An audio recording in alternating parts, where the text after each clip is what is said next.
Hey there, welcome back to the Complicated Kids podcast. I'm your host, Gabrielle Nicolay. I am a toddler whisperer, a speech therapist, and a parent coach. And today I am joined by Annamarie von Firley. Annamarie, welcome. Hi, I'm so excited to be here. I'm excited to talk to you too. We crossed paths not long ago, and you were telling me all about your toy company. And we are going to talk about toys today, but we're really mostly going to talk about play because you know a whole lot about play. But introduce yourself a little bit first. Tell the good people who you are and why you're here. I'm Annamarie von Firley. I'm the president of Adventure Town Toy Emporium and also the founder of Fledgling's Flight, which is a child development app and customized subscription box for parents of children 0 to 3 years old. And both brands are centered around play and toys and developmental toys and how to optimize child development. Uh, it's my whole world is play. And this podcast is probably going to be airing right around the holidays. And inevitably, pretty much every year for the past 15 years, I republish a blog post that is entitled Batteries Not Required. Um, Talk to us about toy quality and like why it matters what kids play with.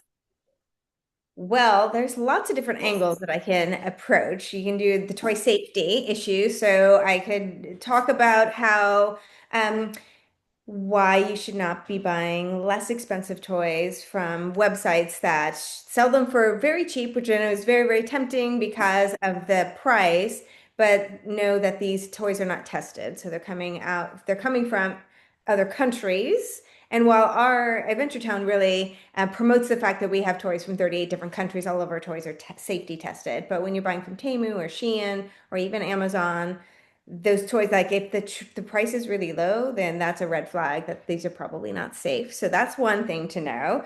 The other thing to know is that actually I have finally seen a turn in toys for sale in America, not just from my company, that are really finally getting behind the idea that play is a nutrient and not an indulgent, and that toys all have some kind of developmental benefit.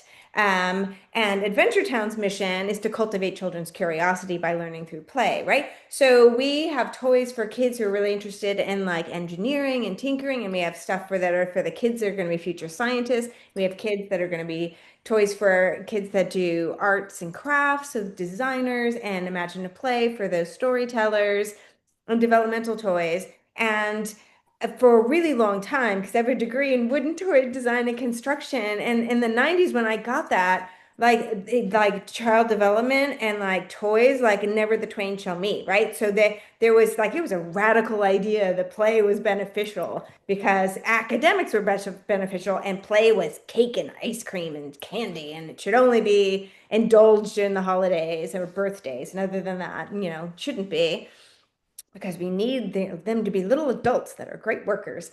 And now, 30 years later, they're the world, well, not the world per se, but America has caught up and now understand that play is beneficial. And so now there's been a real change in toy manufacturers and the kind of toys that they're making. So now they're really focusing on how can we make this toy as beneficial as possible, or how can we encourage curiosity and a sense of wonder through play.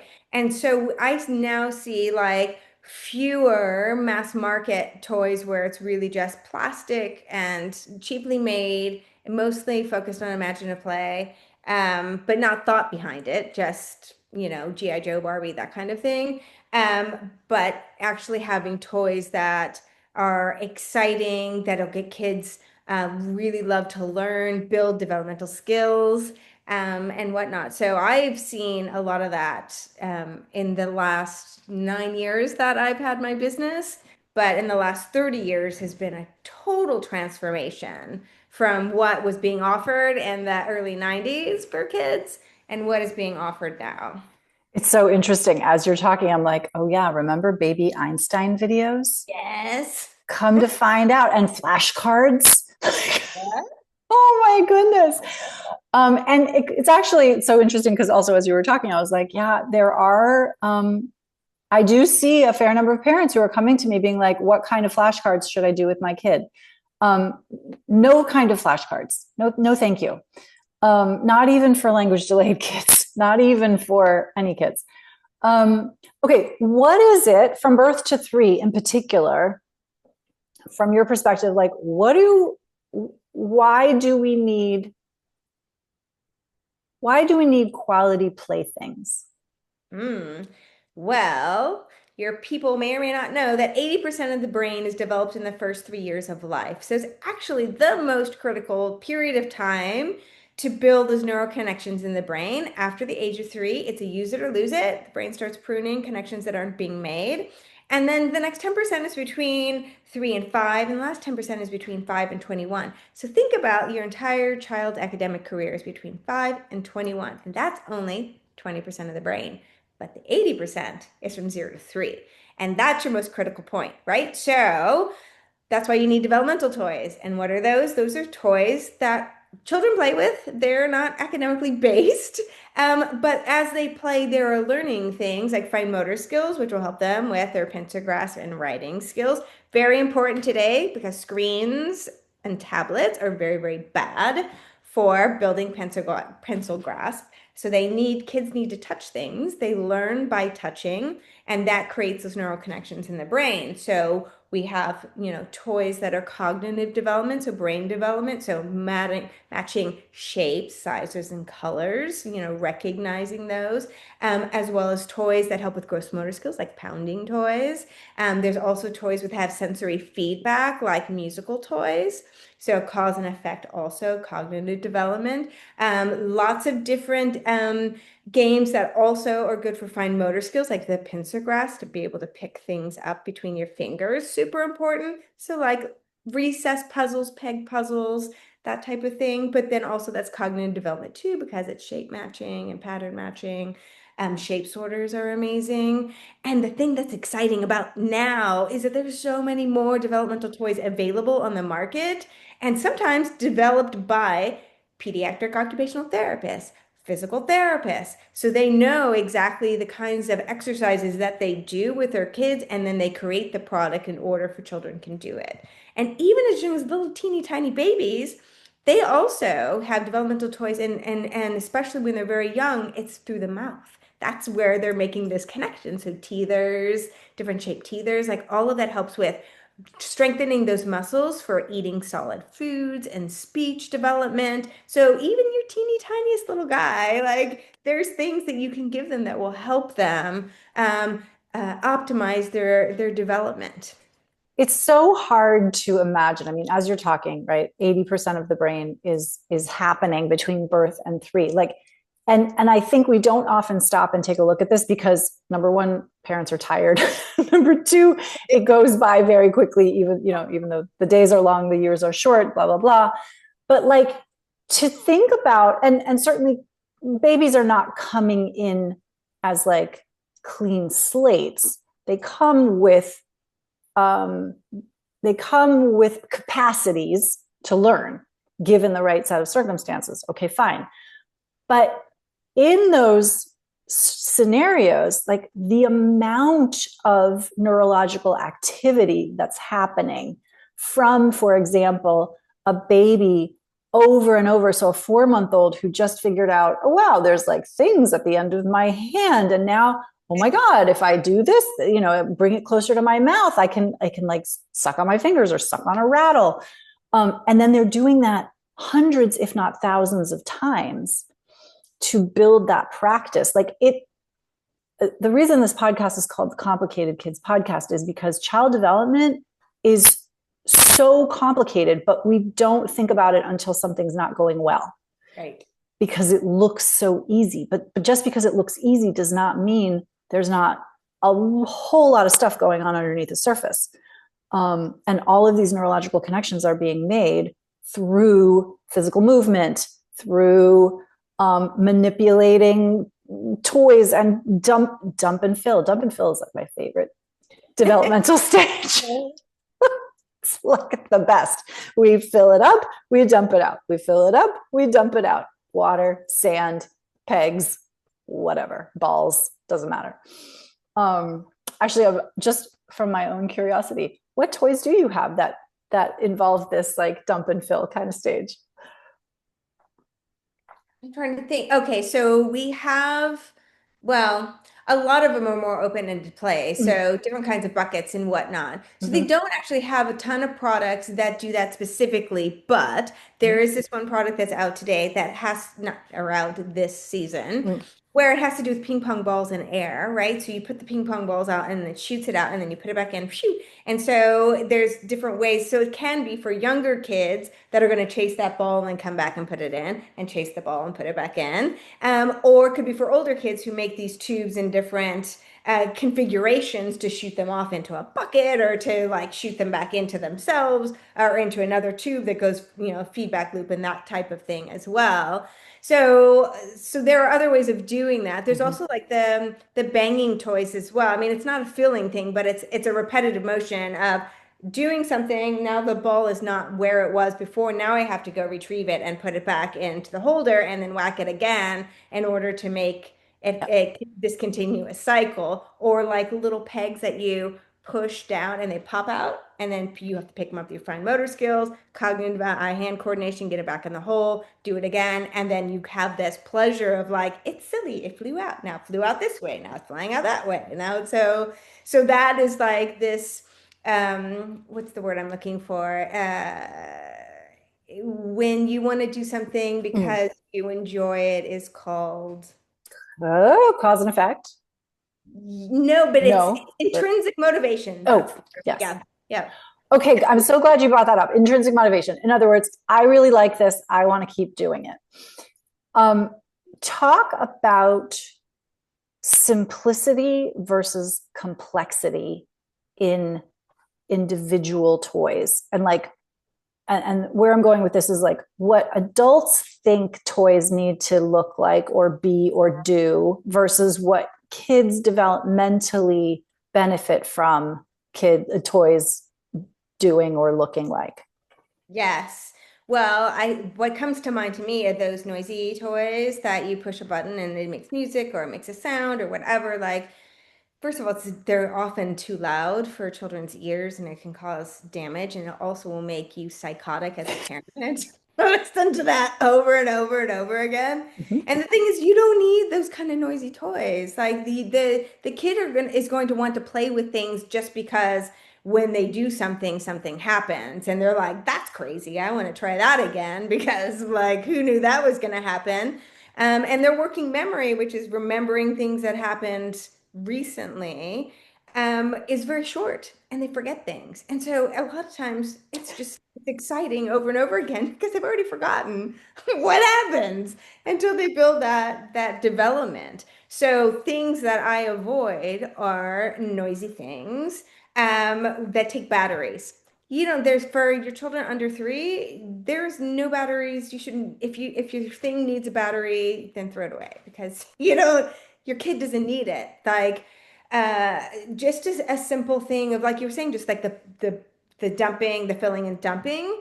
Like, you don't even have to buy anything. You've got a bowl in your kitchen, you've got flour, or you've got all the toys, and then just fill it up and dump it out. It's very, very simple. In the app, if I could pivot to the Fledgling Slide app, so we have over 4,280 play-based exercises for children 0 to 3 years old, in the app for free, and they're all with things in your house. So you don't have to buy anything.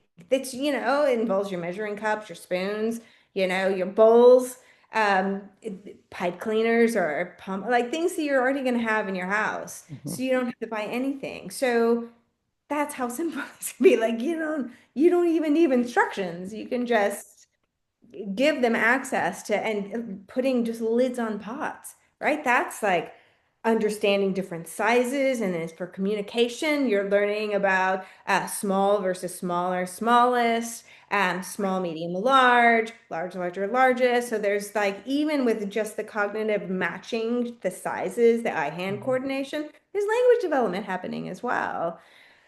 It's so interesting. As you were talking, two things popped into my head. One was paper towel and toilet paper rolls, great toys. Yeah. Yeah. The other one was, as you were talking about the small, smaller, smallest, I once worked at a preschool where the director came with this lesson that I will never forget, very effective lesson. She came with a black and white drawing of an apple, a photograph of an apple, a pretend apple, and an actual apple. Wow. And she made the point, which one are you learning more about appleness? Which of these things will you learn the most about an apple? And it was so obvious, right, when she laid it out like that, that of course the real apple is the best teacher. And so as you were talking about the lids and the pots and sizes, right, doing that exercise on a screen where you're supposed to click and drag matching whatevers in 2 dimensions that has no basis in reality, particularly for a baby, because they just got here and they're still like, oh my God, I have a body. What? Right? Like useless. Yeah. Let's not do that. No. Let's put actual lids on pots. Let's pull all the things out of the cabinet and see what noise they make. Yeah, because that's the other thing too, is like the brain remembers when there's more sensory inputs are being engaged, right? So, for instance, with your apple, you can smell the apple. You can't smell a plastic apple, and you can't certainly can't smell it. It's heavy, right? It's a denser fruit than some other fruits, right? It's hard, right? You can stick your fingernails in it and make little dents. You could drop it and make a bruise. Like there's lots of different sensory, but also putting the lids on the pot, they make a sound, right?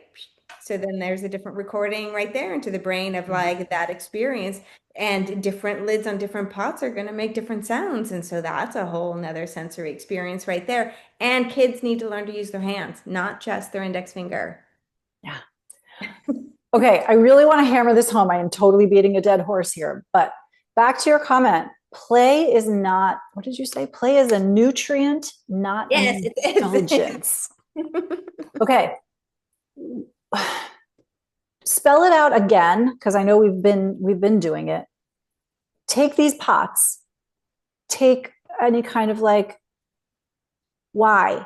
Why does a child need to do that? Why is it important? Why is play important? Why can't we just pop them into a high chair and let them watch somebody else do it? Or why can't we have a clean kitchen floor? That's a lot right there. So I think I'm going to start with from fertilization. So when babies are born, like you said, they are a big bag of bones and they don't know how to operate anything. And anything that they do is a reflex from opening their mouth to receive a bottle or nipple, sucking, grabbing onto things is a reflex. And the stepping reflex too. So everyone's got the picture, they're holding up their baby and they're like taking that first step and they're like, they're 3 months old, look at them, ready to walk. Everything is there. The body comes in, or the brain programmed with these ways of the baby to survive until they can figure out how to do it themselves, right? So in the beginning, the body automatically closes the hand on an object. But the baby will eventually learn how to intentionally close their hand. But then later, months later, they learn to open their hand. It takes a while to make those connections. So if your kid is staring at a screen, guess what they're not doing? They're not learning to operate their body themselves, right? Because they're passive. And also, on top of that, as far as language developments, because I know a lot of people will rely on screens for language development, there's this amazing study that took two groups of kids and introduced them to a language that was not native to them. And I believe it was Thai language. So they had a population of kids that were being read to in the language. They were non-native speakers over a period of time with a human. And then they recorded that person, and then the other kids watched a video of that person doing the same thing, and then they test fluency. Well, the kids that were watching it on the screen had no fluency whatsoever. They retained nothing. And also, the kids that were there with a human being with a mouth they could see and the eyes they could look at in a three-dimensional form, those kids actually showed some fluency. So even through that, where you're like, oh, I'll put on the radio, I'll put on the TV or whatever, this is going to help them learn a language, a second language maybe. Nope, it's not. It's totally not going to do that. I love that. And it's funny because I have some coaching clients where I was being asked the question like, hey, so we let them watch, what XYZ show in Spanish. Like, that's helping, right? No, it's not really helping. Now, if a person sits down next to that child Mhm. and starts to talk about what's happening on the screen and brings it into real life, then maybe we have a conversation going. Right. I Yeah. love, thank you. They're not, yes, if they're watching a screen, they're not learning how to operate their body. And again, we don't, I think number one, because all of us grew up in a screenless, well, not totally screenless, but like where there was one TV and it was on the wall and it got turned on more or less occasionally. And now everybody's walking around with a screen in their pocket. Um, but we don't think about what you just said, which is babies need to learn how to operate their bodies. And the way that you do that is repetition, repetition, repetition. Um, I love the way that you talk about child development. It's very exciting to me, and I know that it will be exciting to the listeners too. It's really fun. Um, how much or little do parents need to know about like what developmental stage their child is at in order to select toys? Well, I think it's always important to track your child's milestones because you don't know what you don't know. And if your child's delayed, then anybody who's an expert will tell you like earliest intervention is the best, right? We don't want to wait till they're 13 Mm-hmm. to start dealing with the problem Nope. that could have been solved when they're two. And my son, case in point, with at 9, we realized that his eyes weren't tracking, but it was only by accident we found out. And had we waited till 10, it would have been too late. And there's things that I could have done with him as a baby or even a toddler or even a 3-year-old that could have helped, Mm-hmm. like to strengthen those ocular muscles so he wouldn't have needed vision therapy. Our goal is to make your job obsolete. No, I'm kidding. I'm okay with that. Now I forgot your question because I Oh, got all just sort stuck of with. developmental stages of toys and Yes, okay. Okay. Um, Well, on our website, we do break it out by age, but every kid develops differently. So know that. So some kids are very accelerated, in which case they're going to be working in toys that could be months or years higher than their peers. Some kids are delayed, in which case they're going to be happy to work with toys that would be age appropriate, I'm going to say, for children who are younger. And Mhm. again, age appropriate is I put in quotes because every kid's different, right? They develop differently. And no two kids are the same. Even if you have 3 children, you know that for sure, right? Where when one walked, the other one didn't walk. When one started their first word, the other one didn't either. So one of the things that you can do is like for in our app, what we want is mastery. So we want repetition doing a task. And we say mastery, for how we define it, is if the child can do a task 7 times in a row, not at the one time, it could be over the course of an entire week without successfully, right? So let's say like, I'm going to make this an example of my chapstick. Putting a lid on my chapstick. If you can give them the opportunity to do this 7 times, and every time they're successful getting it, but if number 6, they're like bloop, bloop, bloop, bloop, and then they can't do it, well, now you're back at 1.